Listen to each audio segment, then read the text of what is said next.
لوگ کہتے ہیں نا ترقی چاہیے، کامیابی چاہیے، برائٹ فیوچر چاہیے. خدا کی قسم جس کے ماں باپ اس سے راضی ہیں نا، جس کے ساتھ ماں باپ کی دعائیں ہیں، اس کو پھر ترقی سے کوئی نہیں روک سکتا. اس کے بیڑے پار ہی ہونے ہیں.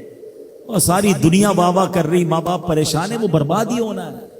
ماں باپ کو تنگ نہ کرو، بالخصوص ماں کی قدر کرو.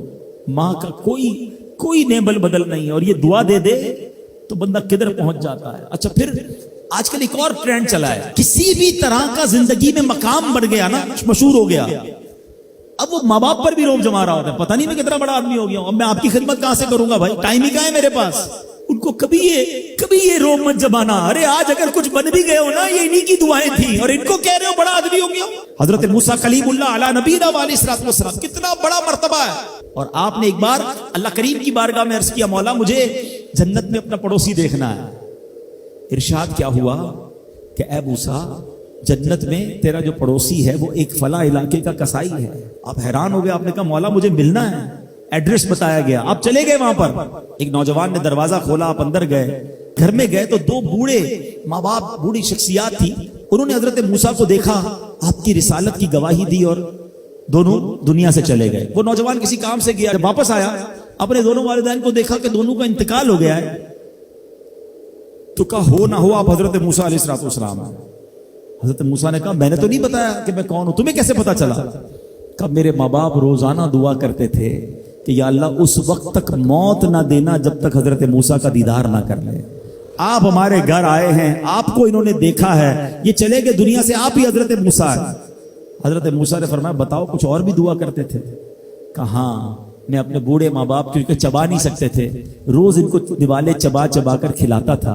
اور جب بھی کھانا کھلاتا تھا نا، میری ماں دعا کرتی تھی یا اللہ میرے بیٹے کو جنت میں موسیٰ کا پڑوسی بنا دینا. حضرت موسیٰ کہتے بیٹا تیری ماں کی دعا قبول ہو گئی ہے، تو ہی جنت میں میرا پڑوسی ہے. یہ ہے ماں کی دعا، اور یہ وہ دعا ہے جو بن مانگے مل رہی ہے، جو ماں کے دل سے نکل رہی ہے. آؤ میں بتاؤں کچھ بڑے آدمی، واقعی جس کو کہتے ہیں بڑا آدمی کون ہوتا ہے. امام اعظم ابو حنیفہ رضی اللہ تعالیٰ سے بڑا تو کوئی نہیں نا، کتنے بڑے وقت کے امام ہیں. مگر آپ کی والدہ ایک مسجد کے امام صاحب سے انسپائر تھی، مقرر تھے، وہ اچھے بیان کرتے تھے. تو آپ کو وہ کہتی کہ جاؤ وہ امام صاحب سے مسئلہ پوچھ کے آؤ. خود مفتی اعظم ہیں، امام ہیں کروڑوں حنفیوں کے. ماں کو یہ نہیں کہا کہ ماں پتہ نہیں میں کتنا بڑا مفتی ہوں، تم مجھے مسجد کے امام کے پاس بھیج رہی ہو. آج تو یہ ڈائریکٹ جواب دے دیتے ہیں نا، مجھے پتہ نہیں میں کون ہوں، مجھ سے بحث کر رہی ہو، اتنی کتابیں پڑھی ماں، تم نے تو پڑھا ہی کچھ نہیں. ابو جان آپ کو دنیا کا کیا پتا، مجھے پتا ہے. سنو امام اعظم، یہ ایسے نہیں بنتے بڑے لوگ. ماں کو کہتے ٹھیک ہے ماں، مسجد کے امام کے پاس جاتے، اس مقرر کے پاس جاتے. وہ کہتا حضور آپ مجھ سے مسئلہ پوچھنے آئے، آپ دنیا کو مسئلے بتاتے ہیں. کہ کیا کروں، ماں نے بھیجا ہے. کہ حضور جو آپ بتا رہے ہیں مجھے آپ ہی مسئلے کا جواب بتا دیں، وہی میری طرف سے ماں کو بھی بتا دیں. ایک بار ماں نے کہا کہ میں خود جا کر پوچھوں گی، پھر بھی امام اعظم نے منع نہیں کیا. اچھا کئی میل کا سفر تھا. امام ابو یوسف کہتے ہیں ہم نے خود دیکھا کوفہ کی گلیوں میں کہ امام اعظم اس خچر یا اس سواری کے لگام تھامے ہوئے ہیں، ماں اس پر سوار ہے اور وہ بازار میں اسے لے کے جا رہے ہیں. ماں کو یہ نہیں کہا کہ ماں تم مجھے تکلیف دے رہی ہو، وہ میرا شاگردوں کا بھی شاگرد ہے، اس کو کیا پتا جو مجھے پتا ہے. اللہ اکبر. ماں جاتی ہیں، مسئلہ پوچھتی ہیں، واپس آتی ہیں. امام اعظم ماں کو کچھ نہیں کہتے. یہ ہوتا ہے ماں کی فرما برداری. آج دیکھو دنیا ان کے گن گا رہی ہے. سیدنا بایزید بستامی رضی اللہ تعالیٰ عنہ، کتنا بڑا نام ہے، اولیاء کے سردار ہیں. دیکھو ماں کی خدمت کیسی کرتے تھے. آپ کی والدہ نے سردیوں کی رات تھی، سخت سردی کی رات، آپ سے پانی مانگا.